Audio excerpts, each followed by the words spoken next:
Imagine this. You're scrolling through old photos, trying to remember the name of that one guy who sat behind you in 10th grade history. Meanwhile, there are people out there who don't just remember their classmates' names, they remember what the weather was like that day, what they had for lunch, and maybe even the exact color of the chalkboard. These aren't just memory wizards, they're real people with an extraordinary ability. It's called hyperthymesia, or highly superior autobiographical memory. These folks can recall almost every single day of their lives, in vivid detail, as if their brains decided that nothing should go unarchived. Sounds cool, right? But is it a superpower, a curse, or something in between? How does it work? Why don't the rest of us have it? And honestly, would you even want it? Highly Superior Autobiographical Memory, or HSAM for short, first came to the world's attention in the early 2000s, thanks to a woman named Jill Price. One day she sent an email to Jim McGaw, a neuroscientist and memory researcher, with a subject line that could have been straight out of a superhero origin story. I can remember every single day of my life since I was 12. Can you explain why? McGaw was intrigued and probably skeptical, so he invited her to his lab to see if this was the real deal. His tests were simple but revealing. He'd throw out a random date and ask her about the major events of that day. Without hesitation, she nailed it almost every time. And as if that wasn't impressive enough, Jill had also kept a diary of her personal life, which the researchers used to verify her memories of private incidents. The result? She was right again. But the moment that really blew their minds came a few years into their study. On a whim, they asked Jill to list every single date she'd visited the lab. Without missing a beat, she rattled off every appointment. For context, the scientists couldn't even remember half of those dates themselves, and they were the ones writing them down.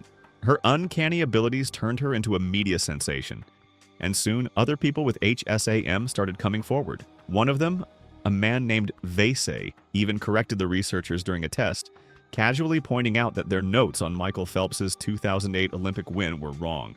Imagine being so good at memory that you fact-check scientists. But here's the twist. While people with HSAM are basically walking autobiographies, they're not exactly human encyclopedias. Their extraordinary recall only applies to personal experiences. If you hand them a random grocery list or ask them to keep track of your drink order, they're just as forgetful as the rest of us. And they're not immune to mistakes either. Research shows they can still form false memories, like being convinced of world events that never actually happened. So while they might remember January 22nd, 2008, down to the last detail, they might also insist Beyoncé released a secret album that day, when she definitely didn't. It's a fascinating gift, sure, but it's not flawless. Still, compared to most of us, who can barely remember what we had for breakfast, HSAM sounds pretty close to a superpower. How? There's no such thing as a perfect memory, not even for people with highly superior autobiographical memory, HSAM. Their minds may seem extraordinary, but underneath it all, they're working with the same flawed brain mechanisms as the rest of us. The real mystery isn't just that they remember more, it's how they manage to do it so well. At first, you might think the answer lies in some kind of secret superstructure in their brains. Maybe they've got a hidden memory vault or some turbocharged neural wiring, but research has shown that's not the case. Anatomically, their brains look remarkably normal. No bonus memory lobes or hidden upgrades. So what's really going on? Some clues come from the way their memories evolve over time. Craig Stark, a neuroscientist at the University of California, Irvine, studied how HSAM individuals remember life events over days, weeks, and months. Initially, he thought their exceptional memory came from encoding more details the moment an event occurred. But what he found was even more surprising. It wasn't that their memories started out richer, it was that their memories stayed rich. For most people, memories fade. After a few months, what you recall from an event is often a vague outline, with the finer details slipping away. But for people with HSAM, it's like their memories are frozen in time, never losing their sharpness. Whether it happened last week or last year, they can retrieve events with remarkable clarity, as if they just happened. It must be something about the way they hold onto the information that the rest of us aren't doing, Stark explains. But how do they hold onto it? When researchers examined brain scans of HSAM subjects, they found some interesting, if inconclusive, differences. There seemed to be extra wiring between the frontal lobes, responsible for analytical thinking, and the hippocampus, often referred to as the brain's memory printing press. This suggests that their brains might be more efficient at processing and storing autobiographical memories. However, Stark points out that this could just as easily be the result of their memory skills rather than the cause. Just like a musician or athlete builds specific neural networks through practice, It's possible that the act of constantly retrieving and reliving memories reinforces these connections over time. As Stark puts it, it's a chicken or egg kind of thing. So if the structural differences in their brains don't fully explain their abilities, what does? The answer may lie in their habits and thinking patterns. Lawrence Paty-Hees, a memory researcher, studied around 20 HSAM individuals and discovered they tend to score unusually high on two psychological traits: fantasy proneness and absorption. Fantasy proneness is exactly what it sounds like, a tendency to daydream and imagine vividly. Absorption, on the other hand, is the ability to become fully immersed in an experience, paying intense attention to sensory details. Nicole Donahue, an HSAM subject who participated in these studies, says her heightened sensitivity to sounds, smells, and visual details is a constant part of her life. "I definitely feel things more strongly than the average person," she explains. This combination of traits, fantasy proneness and absorption, might hold the key to their memory superpowers. By paying such close attention to the world around them and vividly imagining their experiences, HSAM individuals may encode richer, more detailed memories. And since they often replay these memories in their minds, they essentially practice remembering, which reinforces those neural pathways over time. In a way, HSAM isn't so different from other forms of expertise, like mastering a musical instrument or excelling at a sport. Their specialist subject just happens to be their own life story. While most of us might casually replay a big milestone or a particularly embarrassing moment, HSAM individuals seem to revisit every day in extraordinary detail, making their recall sharper and more precise. Interestingly, HSAM isn't immune to the flaws of regular memory. For example, they're still susceptible to false memories. In one study, researchers found that HSAM subjects could be tricked into recalling events that never happened, such as world events that were entirely fabricated. Even with their incredible abilities, their brains are still human. For people with HSAM, remembering isn't just something that happens, it's something they do, often without realizing it. Their ability to recall life events in high definition seems to come down to two things: absorption and fantasy proneness.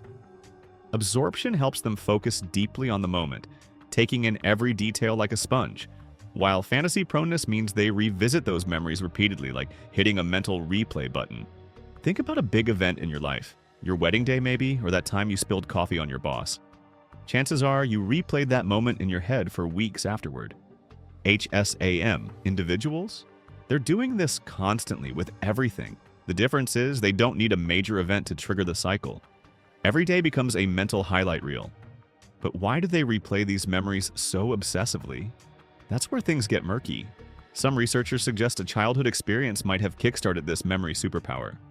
For one man, it began after meeting his first girlfriend, though he can't quite explain why that was the trigger. It's like their brains got stuck in a loop, but instead of obsessing over movies or hobbies, they zeroed in on their own lives. If nothing else, it's proof that even our most extraordinary traits can have surprisingly mundane origins. Living with HSAM is a double-edged sword. Sure, it sounds amazing to remember every painting you've ever seen, or every lesson from school in crystal clear detail. One man with HSAM, Nima Vaise, recalls visiting art galleries during his travels and mentally cataloging thousands of paintings. This encyclopedic knowledge later fueled his career as a professional painter. For others like Nicole Donahue, HSAM made studying easier. She could vividly picture her classroom, her textbooks, even the teacher's voice. But not all memories are worth keeping. Imagine being haunted by every embarrassing moment, every argument, every failure, with the emotional sting as fresh as the day it happened. That's the flip side of HSAM. Donahue describes how she can't turn off the stream of memories even when she wants to. It's like her mind keeps pressing rewind on moments she'd rather forget. For some, this endless replay can feel like living with open wounds that never fully heal. Painful flashbacks intrude without warning, making it difficult to move on from the past. Yet others, like Vesa, find a way to make peace with it. Some say forgive and forget, but since forgetting is a luxury I don't have, I've learned to genuinely forgive, he says. It's a striking perspective, learning to let go, even when your brain refuses to. In fact, imagine carrying every mistake, heartbreak, and humiliation with you, fully intact, as though it all just happened yesterday. For HSAM individuals, this isn't a metaphor, it's their reality. While the ability to relive joyful moments might sound like a superpower, it comes with the unavoidable baggage of negative emotions that can be just as vivid and persistent. For most of us, time is a natural eraser. Heartaches fade, cringe-worthy moments blur, and regret loses its sharp edges. But for those with HSAM, the emotional weight of their memories can be overwhelming. A forgotten insult or an awkward moment buried in the past might resurface in vivid, gut-wrenching detail years later.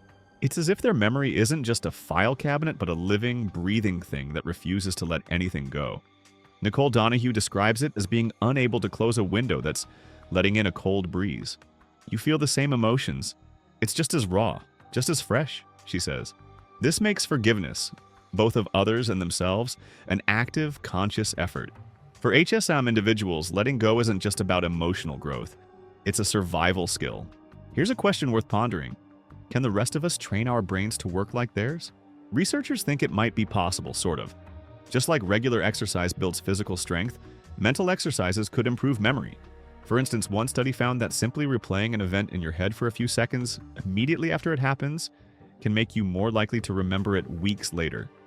It's not exactly HSAM, but it's a start. Some scientists are even working on apps designed to encourage this kind of active recall, essentially teaching us to rehearse our memories like HSAM individuals do. But as Craig Stark, a leading researcher, points out, there's a catch. Look, many of us could also have fit, athletic bodies. There are great motivations, yet few of us do it. Translation: supermemory might sound great in theory, but it's not going to happen unless you're willing to put in the effort. For most of us, memory is like a leaky bucket. It loses details over time unless we make a conscious effort to keep it filled. HSAM individuals, on the other hand, seem to have found a way to patch those leaks. Whether it's their unique brain wiring or their obsessive mental habits, they've unlocked a potential that's both awe-inspiring and, at times, overwhelming. One of the most surprising aspects of HSAM is what these individuals can't do. Despite their extraordinary autobiographical memory, they're no better than the rest of us when it comes to impersonal information. Give them a list of random words to memorize, and they're likely to perform no better than the average person. This distinction between autobiographical and factual memory highlights an important truth. Their memories are highly self-centered. It's not about selfishness, it's about focus. HSAM individuals are tuned into their own experiences, their own lives, to the exclusion of most other information. It's a bit like having a camera with a fantastic zoom lens, but a terrible wide-angle setting. The details of their own lives are captured in stunning resolution, but everything else remains fuzzy. This could explain why HSAM individuals might not be much help during trivia night. They're brilliant at recalling their personal history, but might struggle to name all the US presidents or recite the periodic table. Another fascinating aspect of HSAM is how memories resurface. For most of us, a familiar smell or a particular song can transport us back in time. But for people with HSAM, these triggers seem to work on overdrive. A casual conversation, a passing headline, or even a change in the weather can set off a cascade of memories. They often describe these flashbacks as vivid, immersive experiences that pull them into the past as though they're reliving the moment. But here's the kicker. They don't choose what triggers these memories. The process is involuntary, like a pop-up ad for their past that they can't close. And while we might envy their ability to relive happy moments, the randomness of these triggers can be as frustrating as it is fascinating. Imagine trying to focus on work while your brain decides it's the perfect time to replay an argument from a decade ago. The idea of training your brain to remember everything might sound appealing or terrifying, depending on your perspective. But is it even possible? So far, the answer is a cautious maybe. Researchers have found that certain memory techniques, like mentally replaying events shortly after they happen, can improve recall. There's even talk of developing apps to help people practice this kind of active memory rehearsal. But let's be honest, the idea of deliberately revisiting every moment of your life sounds exhausting. As Craig Stark puts it, the idea of a supermemory might be nice in theory, but harder to put into practice. For most of us, memory is less about total recall and more about the art of selective forgetting. After all, would you really want to remember every awkward conversation or every parking ticket? Sometimes the ability to forget is the real gift. So what's the bottom line here? Imagine remembering every little detail of your life. Every laugh, every tear, every embarrassing moment. Sounds like a superpower, right? But the truth is, having highly superior autobiographical memory, HSAM, isn't all it's cracked up to be. Sure, you'd never forget that perfect vacation or your first kiss, but you'd also never escape the awkward moments, regrets, or embarrassing things you did in high school. And let's be real. Who really wants to remember every awkward outfit or cringe-worthy conversation from years ago? The people with HSAM are constantly reliving their past, which can be a huge emotional roller coaster. They can't turn it off, and sometimes it's just too much. Sure, their recall might help them ace trivia or relive joyful memories, but it also means they can't escape the pain. So, before you start wishing you had this superpower, ask yourself, do you want to remember everything, or would you rather enjoy the occasional luxury of forgetting? In the end, maybe the real superpower is not remembering everything, but knowing when to let go. What do you think? Would you want a mind that remembers everything, or would you prefer to leave some things in the past? Let me know in the comments.